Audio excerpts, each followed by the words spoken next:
Abantu benshi bakomeje kugenda bagaruka ku bigendanye n'injizwa ry'abasirikare batari bake ku mutwe wa 23, umuhango ukomeje kugenda uvugwa guhera ku munsi w'ejo kugeza magingo aya ngaya. Ibintu bikomeje kugenda by'umwihariko byongera kuzamura icyo navuga ko ari umwuka mubi, cyangwa se abandi bakavuga yuko umwuka w'intambara ushobora gukomeza kwiyongera mu buryo budasanzwe nk'uko bikomeje kugenda bigaragara, cyangwa se nk'uko bikomeje kugenda bitangazwa.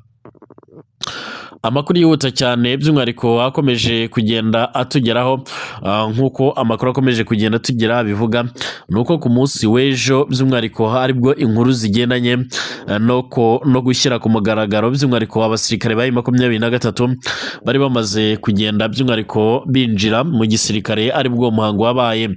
Bamwe mu bakomeje kugenda by'umwihariko bahanganye na 23 baravuga yuko imisore y'abakongomani by'umwihariko yagiye by'umwihariko kwinjizwa muri M23, haba bamwe bagiye barakurwa Bukavu, abandi bagakurwa muri Goma, batangiye kwinjizwa by'umwihariko muri M23 nk'uko bigaragara, aho bari barangije by'umwihariko imyerekano cyangwa se imyimenyerezo mu buryo budasanzwe nk'uko amakuru atugera bivuga. Ni igikorwa ubona yuko cyari cyitabiriwe n'abategetsi bagiye batandukanye nk'uko amakuru atugeraho abivuga, by'umwihariko wo ku ruhande rwa 23 yaba barimo by'umwihariko General Emmanuel Sultan Makenga, haba abarimo kandi Colonel Wiringoma n'abandi bategetsi bagiye batandukanye. Hari amagambo menshi yaje kugenda avugwa rero, ariko by'umwihariko hari amagambo yaje kugenda avugwa ataje kugenda yakirwa neza n'abategetsi ba Kinshasa nk'uko bikomeje kugaragara, cyangwa se nk'uko bikomeje kugenda bitangazwa. Amakuru akomeje kugenda tugera, cyangwa se amakuru akomeje kugenda agaragara yerekana ndetse akanashimangira yuko rwose by'umwihariko uruhande rwa leta ya Kongo rushaka kuzahura n'ibibazo bikomeye cyane, cyangwa se narwo rukaba rwakwihagararaho. Umuvugizi wa guverinoma ya Repubulika Demokarasi ya Kongo Bwana Patrick Muyaya yashimangiye ko amagambo y'aba ku ruhande rw'umwanzi we yita umwanzi wo ku ruhande rwa 23 ari amagambo ateye impungenge cyane, ndetse anashimangira yuko aya magambo by'umwihariko hakwiriye kuba hagira icyo akorwaho kuko ari amagambo atari meza cyane, ndetse yanaciye amarenga yuko abategetsi ba 23 ari bamwe mu bantu bakomeje kugenda by'umwihariko bananirwa kubahiriza agahenge, akaba ariyo mpamvu by'umwihariko bagomba kuzakubahiriza ku neza cyangwa se ku nabi. Gusa ku ruhande rwa 23 intego yabo bagifite ni ukubohora Repubulika Iharanira Demokarasi ya Kongo. Umugaba mukuru w'ingabo by'umwihariko z'ihuriro rya Alliance Fleuve Congo zirwanya ubutegetsi bwa Repubulika Demokarasi ya Kongo, Major General Sultan Emmanuel Makenga yatangaje ko ubuyobozi buri Kinshasa bwateshutse ku nshingano zabwo zo kurinda abaturage ndetse no guteza imbere igihugu, bityo ashimangira ko rero hakenewe impinduka zikomeye cyane. Ibi yabivugiye mu butumwa rero yahaye abakomando bashya bagera ku 7,532 ba M23 bari bamaze igihe batorezwa mu kigo cya gisirikare cya Cyanzu giherereye muri teritwari ya Rutsiro cyangwa se mu karere ka Rutsiro mu ntara Kivu y'Amajyaruguru. Byabaye ku itariki 8 z'ukwezi kwa 2 2026. Mu ijambo rye rero Major General Emmanuel Makenga yavuze ko ubutegetsi buriho bwagize uruhare rukomeye cyane mu gusenyuka kw'inzego z'igihugu ndetse no mu mibereho mibi y'abaturage, bazagaragaza ko imikorere ya leta yatumye abanyekongo benshi bahunga igihugu cyabo by'umwihariko mu gihe abandi bahindutse impunzi imbere mu gihugu nk'uko bigaragara. Yagize ati igihugu cyacu kiyobowe n'abantu by'umwihariko bafashe igihugu bugwate injiji maze basenya inzego zacyo, baza no kwica abaturage. Leta yica by'umwihariko abaturage bayo, abanyekongo bamwe bahungiye mu mahanga, abandi bahungira imbere muri icyo gihugu nk'uko bigaragara. Yakomeje asobanura ko kandi ariyo mpamvu nyamukuru yatumye abarwanyi ba 23 bafata intwaro, maze avuga ko kandi intego yabo ari uguhagarika akarengane, gusubiza abaturage icyizere ndetse no guharanira igihugu kigendera ku mategeko n'uburenganzira bwa muntu. Abasoje imyitozo yabamenyesheje ko kandi bafite inshingano zo kurwanira gucyura impunzi z'abanyekongo, haba iziri mu mahanga ndetse n'iziri imbere mu gihugu, ndetse no gufatanya mu kongera kubaka igihugu gifite intego zikomeye, igisirikare cy'umwuga ndetse n'abaturage bubahwa nk'uko yabigarutse cyangwa se nk'uko yabitangaje. ati mugende rero mufashe igihugu cyanyu, mufashe rero abavandimwe banyu by'umwihariko bamaze imyaka myinshi mu buhungiro, babashe kuba bagaruka mu gihugu cyabo, babeho mu mahoro, tubone by'umwihariko igihugu cyacu by'umwihariko tucyubake, tugere by'umwihariko igihugu cyubashywe n'abaturage, bubahwa dufite igisirikare cyiza. Ihuriro rya M23 kandi ryatangaje ko aba barangije amasomo bahawe imyitozo yihariye ya gikomando by'umwihariko nk'iyo bagenzi babo barenga ibindi bihumbi nabo bahawe mu kwezi kwa 9 k'umwaka washize no mu kwa 10, by'umwihariko mu bumenyi bahawe harimo rero n'uburyo bwo kwirwanaho ndetse no kurwana bakoresheje by'umwihariko bakoresheje ingingo z'umubiri.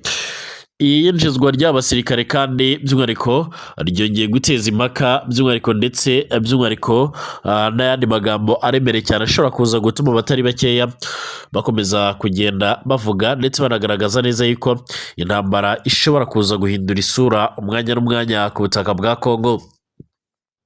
Amakuru yihuta akomeza kugenda atugera avuga yuko rero ubutegetsi bwa Kinshasa bwateye impungenge no gukomeza kwinjiza abasirikare, bikaba byaje gutuma nabo rero bagira imyanzuro bafata nk'uko amakuru akomeje kugenda atugera bivuga.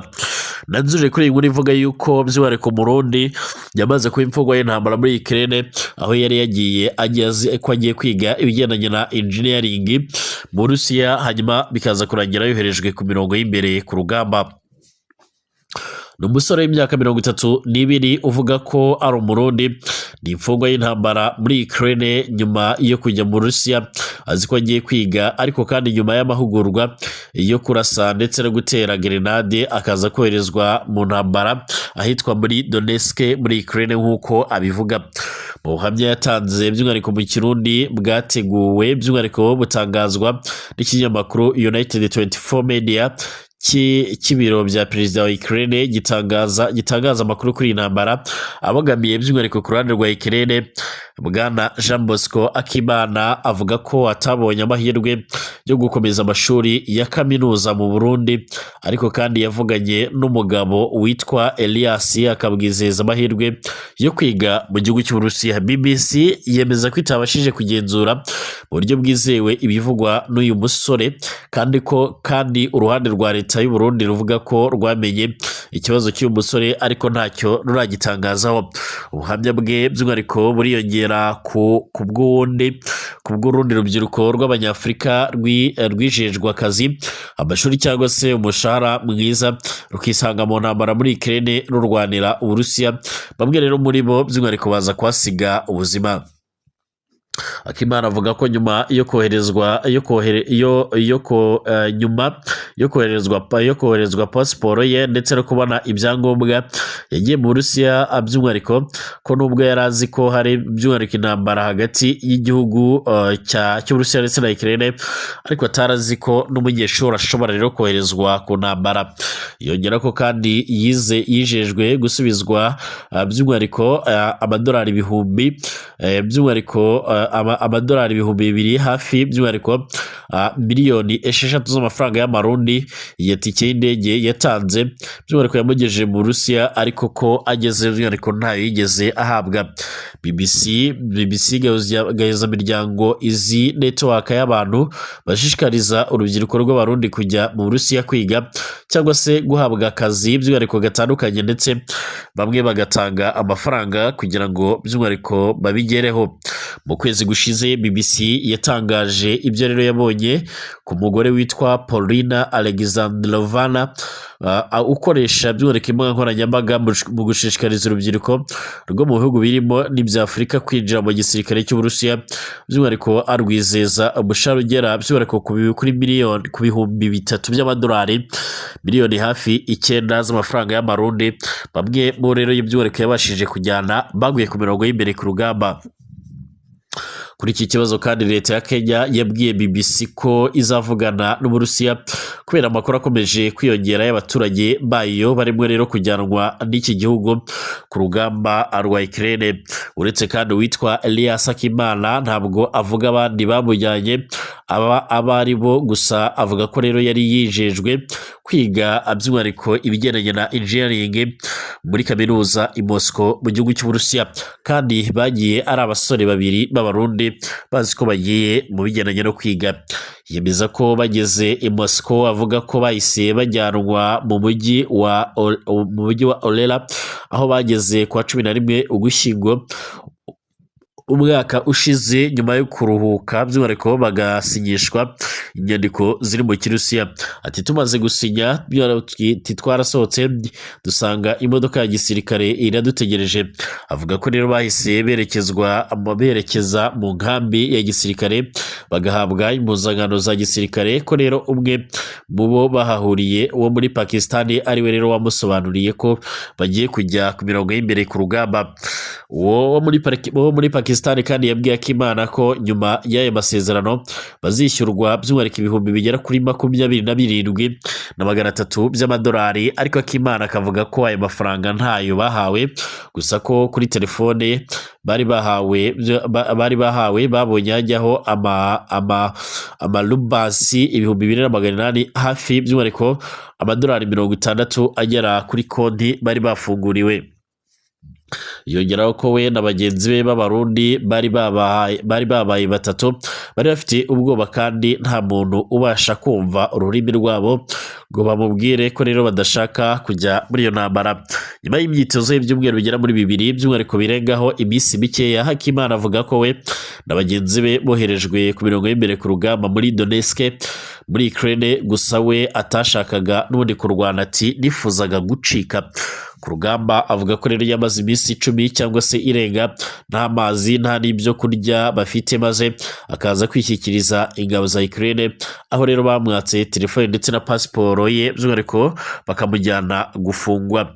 Akimana we anavuga ko kandi hari amatangazo menshi ahamagarira urubyiruko rw'Abanyafurika kujya kwiga mu Rusiya. Ati mwitonde, mushobora rero n'ubundi kwisanga kuri uru rugamba.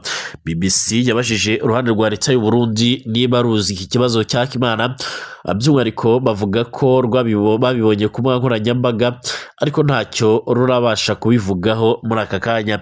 Akimana yasabye leta ya Ukraine by'umwihariko n'abaharanira uburenganzira bwa muntu kumufasha gusubira mu Burundi niba byashoboka. Kugeza amagingo aya ngaya rero abaturage biganjemo Abanyakenya, biganjemo urubyiruko ndetse n'abandi bagiye batandukanye, ni bamwe mu bakomeje kugenda bashukwa kugira ngo bajyanwe kuri uru rugamba.